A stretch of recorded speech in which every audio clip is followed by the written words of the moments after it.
오늘 맥체인 성경 읽기 본문은 그랄 왕 아비멜렉과 사이에서 일어난 일이 기록된 창세기 20장, 그리고 어린아이와 같아져야 함을 가르치시는 예수님의 말씀이 기록되어 있는 마태복음 19장, 죄를 자복하는 이스라엘 백성들에 대해 기록하고 있는 느헤미야 9장, 그리고 바울이 에베소에서 사역했던 내용들을 기록하고 있는 사도행전 19장입니다.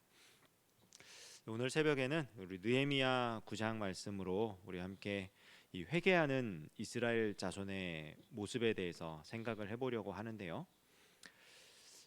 회개라고 하는 건 우리가 잘 아는 바와 같이 뉘우치고 돌이키는 거죠. 우리가 살아왔던 길이 하나님을 떠났던 길이었다는 것을 깨닫고 이제 방향을 돌이켜서 하나님이 원하시는 길, 하나님이 기뻐하시는 방향으로 돌아서는, 그것이 이제 회개라고 우리가 알고 있는데요. 회개는 언제 시작되는가?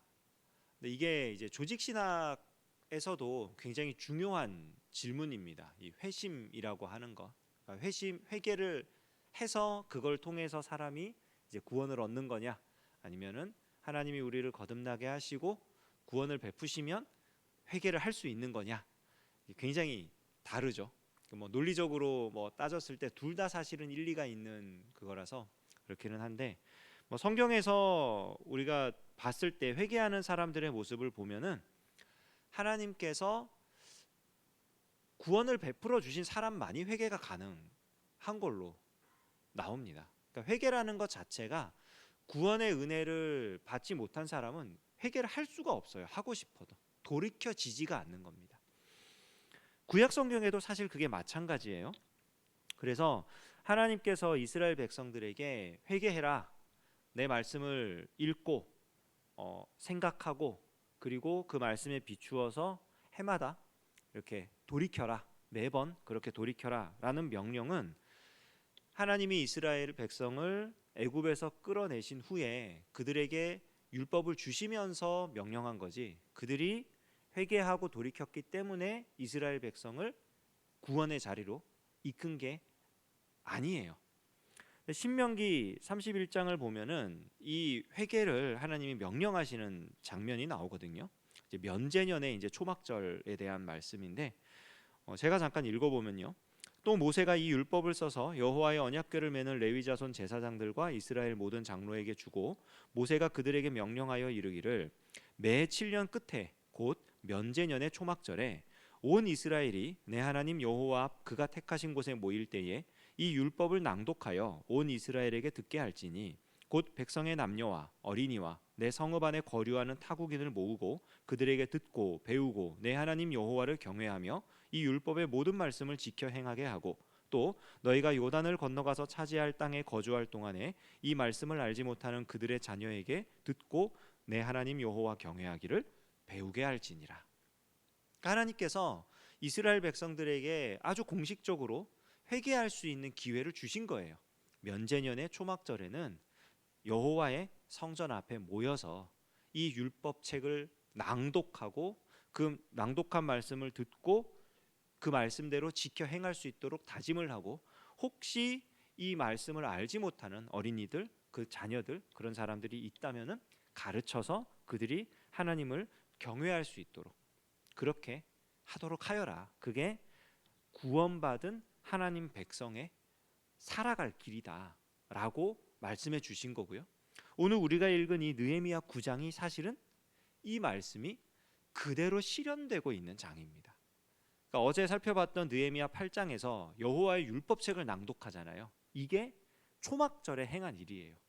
초막절에 모여서 율법책을 낭독하며 이 낭독한 율법책의 말씀에 따라 여호와를 경외하기 위해서 오늘 이제 이 백성들이 자기 죄를 자복하기 시작하는 겁니다. 회개가 시작이 되는 거죠. 이 회개의 내용이 사실 이 느헤미야 9장 전체에 쭉 기록이 되어 있어요. 사실은 뭐 이 느헤미야 9장 말씀 전체를 읽으면서 이 말씀만 묵상을 해도 사실은 굉장히 큰 은혜가 되고요. 아, 회개는 이렇게 하는 거구나라고 우리가 배울 수 있습니다. 이 새벽에 우리가 그렇게 할 수는 하기는 어렵기 때문에 부분 어떤 부분을 우리가 이 회개의 내용 가운데 이스라엘 백성들이 어떤 부분을 가지고 하나님 앞에 자복하며 나아가는지 지금 살펴보려고 하는데요. 먼저 이 이스라엘 백성들이 이 회개의 내용에서 하나님께서 이스라엘 백성들에게 행하신 역사를 쭉 이야기를 합니다. 역사를 쭉 이야기를 하면서 그 반복되는 역사 속에서 하나님의 자비가 얼마나 크고 놀라웠던지를 고백을 해요. 그리고 그와 대비해서 이스라엘 백성들은 얼마나 악하고 어리석었는지를 이야기를 합니다. 그러니까 대조되는 하나의 역사인데 대조되는 이야기가 나오는 거예요. 하나님은 자비하시고 은혜로우셨고 이스라엘 백성은 너무나 악하고 무지하였고. 먼저 하나님이 세상을 만드셨다는 얘기를 하죠. 6절 보면은 오직 주는 여호와시라. 하늘과 하늘들의 하늘과 일월 성신과 땅과 땅 위의 만물과 바다와 그 가운데 모든 것을 지으시고 다 보존하시오니 모든 천군이 주께 경배하나이다. 하나님이 감히 말로 다 할 수 없는 위대한 창조주이심을 고백을 하는 거예요. 하나님의 역사의 시작이죠. 그 하나님이 역사를 시작하셨고 우리를 택하셨고 불러주셨는데 우리는 사실 이 하나님의 그 자비와 은혜에 합당한 모습을 보이질 못했어요. 하나님 베푸신 은혜 7절 8절 주는 하나님 여호와시라. 옛적에 아브라함을 택하시고 갈대아 우르에서 인도하여 내시고 아브라함이라는 이름을 주시고 그의 마음이 주 앞에서 충성됨을 보시고 그와 더불어 언약을 세우사 가나안 족속과 헷 족속과 아모리 족속과 브리스 족속과 여부스 족속과 기르가스 족속의 땅을 그의 씨에게 주리라 하시더니 그 말씀대로 이루셨사오매 주는 의로우심이로소이다. 하나님은 약속을 지키셨다는 거예요. 말씀하신 대로 택하셨고 말씀하셨고 그 말씀하신 대로 이루어 가셨다. 계속 얘기를 하죠. 출애굽 관련해서도 얘기합니다. 9절에서 11절 주께서 우리 조상들이 애굽에서 고난받는 것을 감찰하시며 홍해에서 그들의 부르짖음을 들으시고 이적과 기사를 베푸사 바로와 그의 모든 신하와 그의 나라 온 백성을 치셨사오니 이는 그들이 우리의 조상들에게 교만하게 행함을 아셨습니다. 주께서 오늘과 같이 명예를 얻으셨나이다. 또 주께서 우리 조상들 앞에서 바다를 갈라지게 하사 그들이 바다 가운데를 육지같이 통과하게 하시고 쫓아오는 자들을 돌을 큰 물에 던짐같이 깊은 물에 던지시고. 하나님이 얼마나 대단한 분인지를 계속 얘기를 해요. 그런데 이제 나오는 12절부터 시작해가지고 쭉 이제 나오는 얘기들은 뭐냐면은 그런데 우리는 이 하나님의 그 은혜와 그 자비에 합당한 모습을 가지지 못한 게 사실입니다. 사사시대 때 광야를 살며 계속해서 반역하였고 사사시대 때에 하나님이 사사를 보내 구원해 주시면은 우리는 다시 죄를 짓고 하나님이 구원해 주시면 다시 죄를 짓고 우리의 모습이 이렇습니다. 우리가 이런 존재입니다. 이 회개의 내용이에요. 그리고 이 회개는요, 결과적으로 어떻게 귀결이 되냐면요, 그러니까 하나님이 찬양 받으실 분입니다.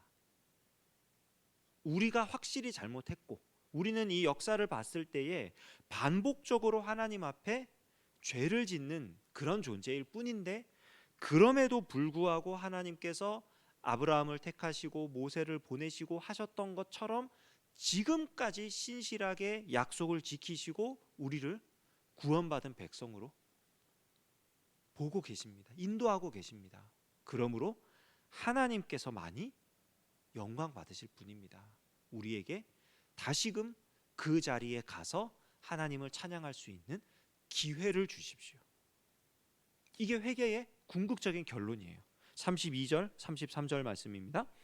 우리 하나님이여 광대하시고 능하시고 두려우시며 언약과 인자하심을 지키시는 하나님이여 우리와 우리 왕들과 방백들과 제사장들과 선지자들과 조상들과 주의 모든 백성이 아수르 왕들의 때로부터 오늘까지 당한 모든 환난을 이제 작게 여기지 마옵소서. 그러나 우리가 당한 모든 일에 주는 공의로우시니 우리는 악을 행하였사오나 주께서는 진실하게 행하셨음이니이다.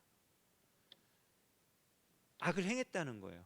우리가 우리 죄 때문에 우리의 악 때문에 이 심판을 받았고 그래서 우리가 포로로 잡혀갔고 그래서 우리가 고생을 했고 그래서 우리가 힘들게 살고 있는데 이것에 대해서는 드릴 말씀이 없습니다. 당연히 받을 심판을 받은 것일 뿐입니다. 그러나 하나님, 우리를 하나님의 백성으로 택하신 하나님은 높으신 분이고 하나님은 신실하신 분이고 하나님은 인자하신 분이고 그 하나님을 찬양할 수 있는 기회는 다시 한번 허락해 주십시오. 하나님의 백성답게 살 수 있도록 은혜를 베풀어 달라는 거예요. 다시 한번. 이게 회개입니다. 우리가 살아가면서 우리가 회개한다, 아 잘못했다, 많은 이야기들을 하고 자주 또 그런 이야기들을 합니다. 회개를 하죠. 그런데 우리들의 회개를 가만히 들여다보면은 대부분의 경우 우리가 뭔가 좀 어려운 일이 생겼을 때, 좀 힘든 일이 생겼을 때, 물론 그런 일이 생겼을 때 회개하지 않는 것보다 회개하는 게 훨씬 바람직하긴 합니다. 왜냐하면 회개하지 않으면 그거는 문제의 원인을 전부 다 외부로 돌리는 거거든요. 내가 잘못한 건 하나도 없는데 다른 사람들이 잘못해서 내가 지금 힘든 거야. 이건 사실 회개의 모습이 아니잖아요. 그러니까 회개하는 그 모습 가지는 게 굉장히 성숙한 거예요. 사람이 굉장히 좋은 겁니다. 그런데 성경이 말하는 이 회개의 궁극적인 이 자리까지, 결론까지 가는 건 어떤 모습이냐면은, 그러니까 하나님께서 찬양받으시기 마땅한 분입니다.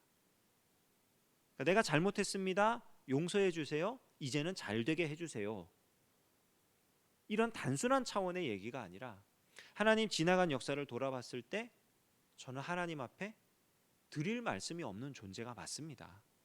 이런 일을 당해도 쌉니다. 이건 솔직히 제가 자초한 일입니다. 그러나 하나님을 찬양할 수 있는 기회는 다시 한번 허락해 주시면 좋겠습니다.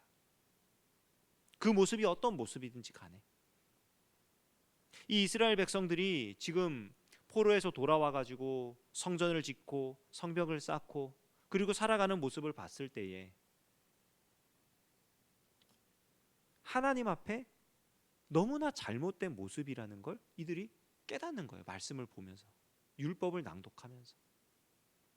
하나님이 포로 생활을 그치고 돌아와서 성전도 다시 짓게 하셨고, 훌륭한 총독을 보내서 성벽을 쌓고 예루살렘에서 살 수 있도록 하셨고, 근데 살아가는 삶의 모양을 봤더니 여호와의 율법책에 기록된 말씀대로 살아가는 모습이 너무 없는 거예요.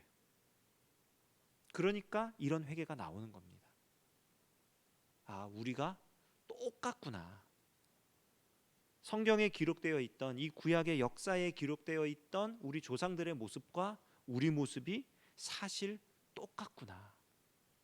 그런데 거기에서 멈추는 게 아니라 놀라운 것은 뭐냐면은, 그럼에도 불구하고 하나님께서 구원을 포기하지 않으셨다는 것, 이스라엘 백성을 버리지 않으셨다는 것, 아브라함과 맺은 언약을 지키시고 이스라엘 백성들을 당신의 백성으로 삼으시고자 하는 그 말씀을 신실하게 지켜오셨고, 그 말씀을 지키심으로써 지금 이 자리에 그들이 서 있다는 것을 이 말씀을 통해서 그들이 깨닫는 거예요.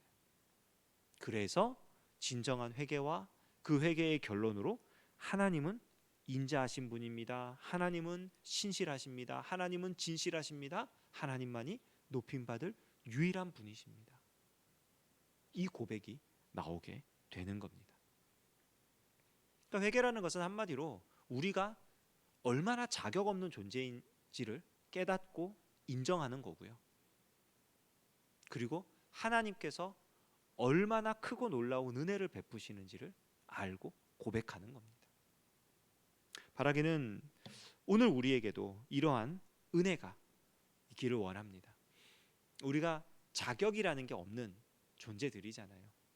어떻게 우리가 감히 하나님과 동행하는 삶을 살 수 있으며, 어떻게 우리가 구원받은 백성으로서 아주 그런 자긍심을 가지고 살아갈 그런 사람들입니까? 우리는 그런 사람들이 아닙니다. 그러나 그럼에도 불구하고 하나님께서 우리를 그렇게 세워주시는 거예요.